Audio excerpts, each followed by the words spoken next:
खिड़की के पर्दों के अगल बगल के घुटपैठ करती सूरज की किरणों के कारण नेहा की नींद उचटने लगी थी। वह थोड़ी देर और सोना चाहती थी, पर एक बार नींद उचट जाए तो फिर सोना मुश्किल हो जाता है। नेहा ने चुपचाप लेटे लेटे घड़ी की तरफ नजर दौड़ाई तो सुबह के 10 बज चुके थे। उस दिन रविवार की छुट्टी थी। सुबह वैसे भी आलस भरी होती है। वह उठकर एक कप कॉफी बना लाई। यह कॉफी ही तो है उसके रसहीन जीवन में बचा एकमात्र रस था। वह कॉफी लेकर बालकनी में आ खड़ी हुई। रूम से बाहर निकलते ही 14वीं मंजिल के फ्लैट के सामने फैली कॉलोनी की सड़कों पर भागती गाड़ियां और लोगों नजर आने लगे थे। बाहर के शोर शराबे तो उस तक नहीं पहुंचते थे, फिर भी उसकी गति उस जीवन में होने वाला एहसास जरूर करा देती थी।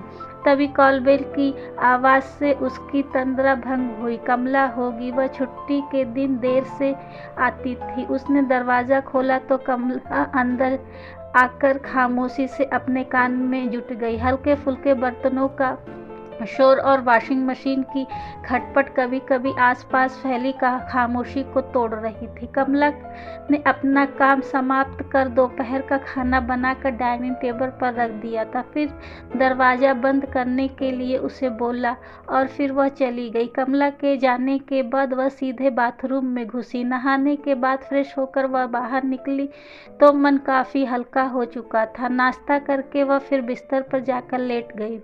पास पड़ी पत्रिका ने उलटती पुलटती रही, फिर लैपटॉप निकालकर ऑफिस के कुछ अधूरे काम पूरे करके फिर खाना खाया और एक बार फिर वह बालकनी में आकर बैठ गई। समय से आकर कमला रात का भी खाना बनाकर गई थी। माहौल में फिर वही एकांकीपन और खामोशी पसर गई थी।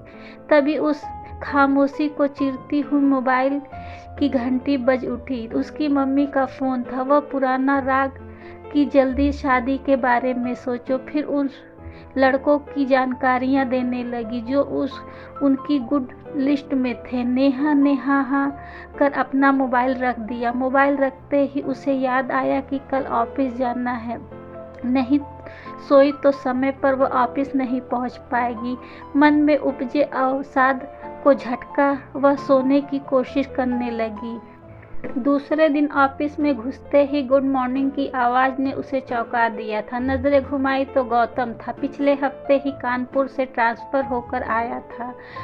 जब से इस ऑफिस में ज्वाइन किया था तब से किसी न किसी बात के लिए जानकारी हासिल करने के बहाने उसके पास चला आता था। शायद नेहा का सबसे फटे रहना, अपने काम में मशगूल रहना उसे खटकता था, पर चाह कर भी वह नेहा उसे खुलकर बातें नहीं कर पाती थी। हालांकि वह चाहती थी कि वह भी बाहर और शोर शराबे का हिस्सा बने, जोर जोर से ठहाके लगाए और सबसे तर्क वितर्क करे, पर और अपने अंदर जमा अकुलाहट और छटपटाहट को बाहर आने दे, पर स्वभाव के अनुरूप वह बात होठों पर आकर रुक जाती थी। उसे लगता था कि उसके मन में संवेदनशीलता, उसके दुख दर्द और प्यार की भावना को मन की परतों में कहीं गहरे चुन लिया गया था, जिसे वह महसूस कर पाती थी पर प्रकट नहीं कर पाती थी। उस दिन घर लौटी तो उसे याद आया था कि आज उसका बर्थडे था। देर तक इंतज़ार करती रही पर मम्मी पापा में से किसी का फ़ोन नहीं आया था। दोनों कहीं किसी पार्टी में व्यस्त होंगे। उसकी आंखें भरी आई थी। तभी कॉलबेल बजती है। दरवाज़ा खोला तो अचंभित रह गई थी। सामने गौतम खड़ा था, हाथों में केक थामे हुए थे। इसे कैसे पता चला था कि आज उसका बर्थडे है? फिर भी दरवाजे से हटकर उसे अंदर आने की जगह बना दी। वह इत्मीनान से अंदर आकर केक को टेबल पर रखते हुए बोला, बैठने के लिए नहीं कहोगी? नेहा का दिल चाहा कि उसे कहे कि अब तक सब कुछ क्या तुम मेरी इजाज़त से कर रहे थे, जो अब वह तुम इजाज़त की ज़रूरत पड़ गई, पर मुस्कुराहट कर उसे बैठने के लिए कहना ही पड़ा। फिर नेहा ने केक काटी और औपचारिकता निभाई और दोनों ने मिलकर केक खाया। अब तक दोनों के बीच की झिझक भी काफ़ी हद तक कम हो गई थी। देर तक वे इधर उधर की बातें करते रहे। थोड़ी देर बाद गौतम चला गया, पर नेहा की सोच बहुत देर तक गौतम के आसपास ही घूमती रही। उसे लगा कि कुछ तो दम है गौतम में। क्यों उसके मन में गौतम के लिए सम्मोहन पड़ने लगा था। बरसों के दिन के अंदर छुपे निश्चल प्यार की चाह की संभावना शायद उसे गौतम में दिखने लगी थी। वह बिस्तर पर आ लेटी थी, पर आज उसका मन कहीं ठौर नहीं रहा था। मन में झरोखे से दादी माँ का प्यार भरा चेहरा उसके दिलो दिमाग में दस्तक देने लगा था। कितना सुकून मिलता था उसे अपनी दादी की गोद में। जब भी दादी माँ गांव से आती, मम्मी के पराये और व्यवहार से दुखी भले ही उसके मन पर अनाधिकार का बोझ नजर आता था, पर उसका शालीन व्यवहार और शालीन मर्मर भरी दृष्टि उसके प्रति श्रद्धा और आत्मीयता का भावना जागृत करता था। उन्हें भी अपने बेटे और पोती से बेहद प्यार था, फिर भी उनकी खुशी और घर के सुख शांति के लिए गांव के एक मामूली से मकान में रहती थी। उनके पापा एक प्रशासनिक अधिकारी थे और माँ एक कॉलेज में पढ़ाती थी। नेहा उन दोनों की इकलौती संतान थी। उसके पापा एक अति साधारण परिवार से थे। उन्हें बचपन से ही अपने पिता को खो दिया था। बहुत कठिनाइयों का सामना करके उनकी माँ ने उन्हें पढ़ाया था। नेहा की मम्मी ने उच्च पद पर देखकर उनसे शादी जरूर की थी, पर पति के विभिन्न और गवई परिवार को वे कभी अपना नहीं पाई थी। किसी वजह से उनके पापा चाहकर भी अपनी माँ तक को भी अपने साथ नहीं रख पाते थे। उसने जब भी होश संभाला था यही देखा था कि मम्मी हमेशा पापा से असंतुष्ट रहती थी। एक तो पुरुष वर्चस्व को स्वीकार उनके स्वभाव में नहीं था, दूसरा उन्हें लगता था कि पापा का अति साधारण परिवार के लिए उनका उच्च वर्गीय परिवार का कोई मेल नहीं है। नेहा को संभालने के लिए उन्होंने एक आया रखा था, पर उनकी दादी माँ को अपने घर में टिकने नहीं देती थी, जबकि नेहा दादी के रहने से अपने आप को ज़्यादा सुरक्षित महसूस करती थी और ज़्यादा खुश भी रहती थी। पर जब भी दादी माँ आती थी, एक हफ्ते में ही उनकी मम्मी किसी न किसी बहाने से गांव भेज देती थी। वह अंदर से तिलमिला उठती थी, चाहती थी कि मम्मी के इस फैसले के विरुद्ध आवाज़ उठाए, पर उसके मन का विरोध मन में ही घुट कर रह जाता था। एक डर, तनाव और असुरक्षा की भावना हमेशा उसको दिलो दिमाग में बनी रहती थी। जड़ता से भरी घुटन, उसके अंदर एक अजनबी सी छटपटाहट रहती थी। हालांकि मरमहत और टूटी हुई नेहा ने एक खामोशी का आवरण ओढ़ लिया था। धीरे धीरे वह खामोशी उसके वजूद का हिस्सा बन गया था। अचानक उसे लगा कि उसकी आंखें भीगने लगी है। वह अपनी हथेलियों से अपने आंखों को सुखाती हुई सोने की कोशिश करने लगी थी। दूसरे दिन ऑफिस पहुंची तो सुबह से ही बारिश हो रही थी। नेहा को ऑफिस से लौटने के लिए कोई टैक्सी नहीं मिल रही थी। गौतम ने लिफ्ट देने की पेशकश की तो वह झट से मान गई। पहले गौतम का घर पड़ता था, फिर वह नेहा का। रास्ते में गौतम ने अपने घर गाड़ी रोकते हुए वह अपने घर ले गया और एक चाय पीने के लिए आमंत्रित किया तो वह मान गई थी। गौतम के पापा नहीं थे।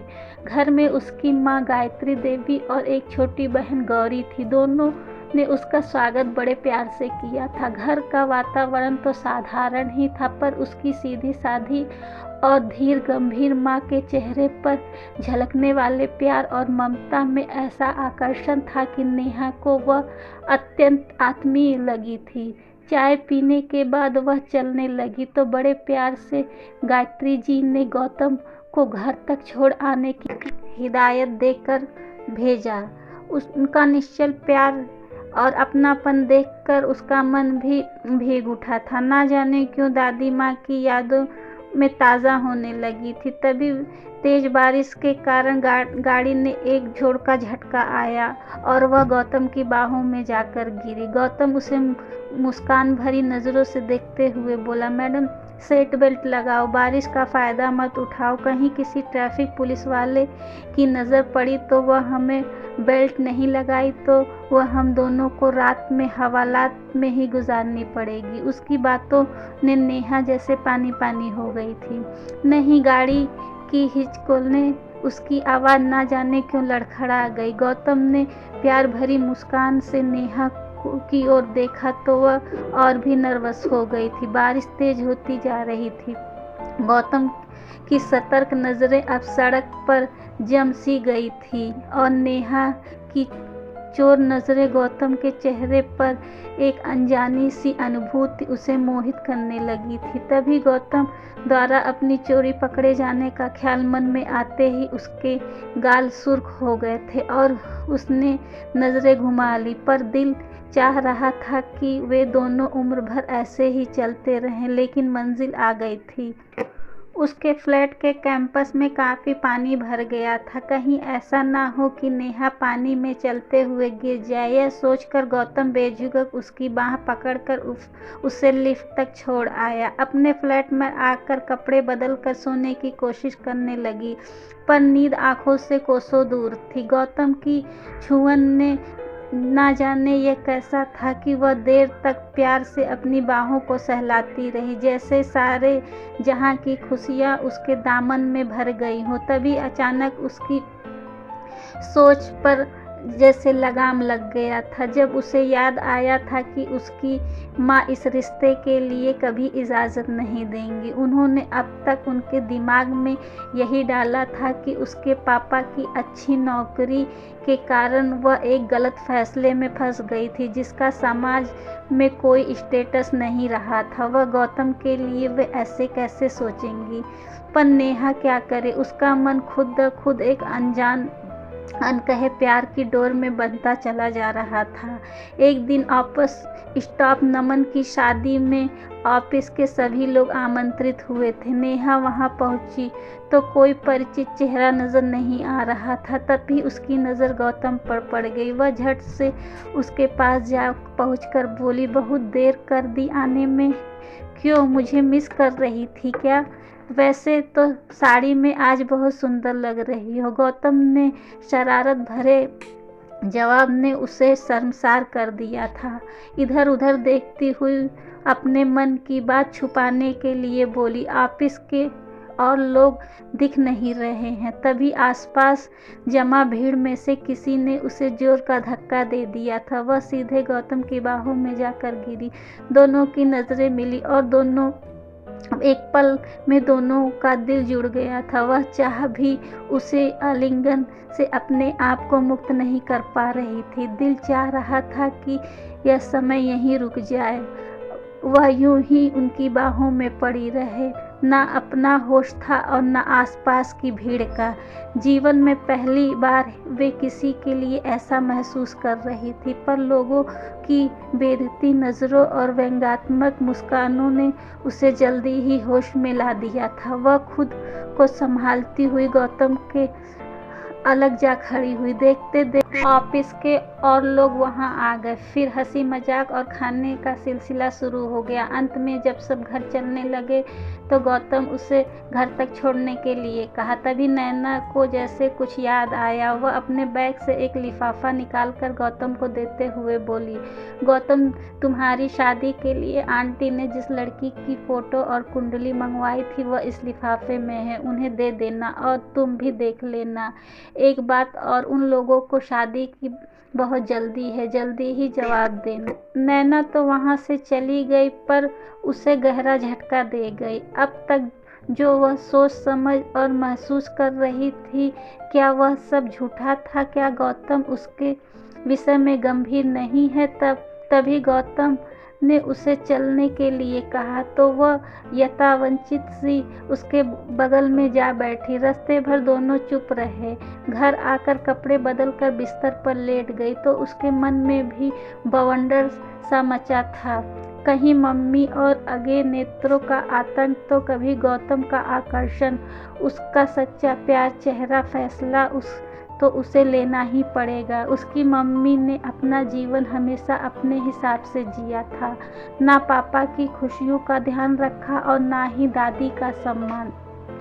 उन्होंने हमेशा उसे यही समझाया था कि अपनी खुशी ही आदमी के लिए सर्वोपरि होता है। रिश्तों में त्याग की बातें बवंडर के अलावा कुछ नहीं है। फिर मम्मी की खुशी के लिए वह क्यों त्याग करे? मन में आक्रोश से अब वह कालिमा छटने लगी थी। ऐसा नहीं हो कि यह सभी यह सोचने समझने में गौतम को कहीं खो दे। कभी कभी किसी को जीवन में कोई संबंध अचानक इतना आत्मीय हो जाता है कि उसे खो देने का भय बर्दाश्त भी नहीं कर पाता है। उसने घड़ी की तरफ देखा तो रात के 2 बज रहे थे। कोई बात नहीं, अगर गौतम उसे प्यार करता है तो उसे समझेगा भी। और उसने गौतम का नंबर मिलाया। उधर से गौतम की नींद भरी आवाज़ सुनाई दी, हेलो मैडम, इतनी रात को कैसे याद आया? Gautam, I love you. वह जल्दी से एक सांस में ही बोल गई। थोड़ी देर की खामोशी के बाद एक जोर सा ठहाका गूंज उठा और नेहा पूरी तरह से नर्वस और पसीने से भीग गई थी। गौतम जैसे बिना देखे ही उसकी स्थिति समझ गया था। घबराओ मत, मैं भी तो इसी दिन का इंतज़ार कर रहा था जब तुम अपने दिल की बात मुझसे कहो। अब सो जाओ, कल मिलते हैं ज़रूर। नेहा ने इत्मीनान से एक लंबी सांस ली। जिंदगी में शायद पहली बार उसने सही फैसला अपने लिए स्टैंड लिया था। ऐसी और कहानियाँ सुनने के लिए लाइक एंड सब्सक्राइब करें।